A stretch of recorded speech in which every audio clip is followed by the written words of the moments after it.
Hi, welcome to our channel. ఈ రోజు నేను ఉసిరికాయతో పులిహోర అయితే చేసుకుంటున్నాను. ఈ పులిహోర చేయడానికి నేను 3 ఉసిరికాయలు తీసుకొని అవి బాగా తురుముకున్నాను.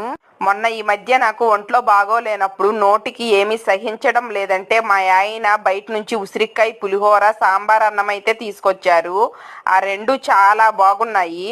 నేను ఆ పులిహోర తిన్నాక ఉసిరికాయ పులిహోర నేను ఇంట్లో అయితే ట్రై చేశాను. ఈ పులిహోర కూడా మనం చింతపండుతో నిమ్మకాయతో ఎలా చేసుకుంటామో అలాగే పోపు పెట్టుకున్న తరువాత తురిమిన ఉసిరికాయ తురుమైతే వేసుకోవాలి. వేసుకున్న తర్వాత కొంచెం ఉప్పు కొంచెం పసుపు అయితే వేసుకొని ఉసిరికాయ తురుము బాగా వేగిన తరువాత కొంచెం ఇంగువ అయితే వేసుకోవాలి.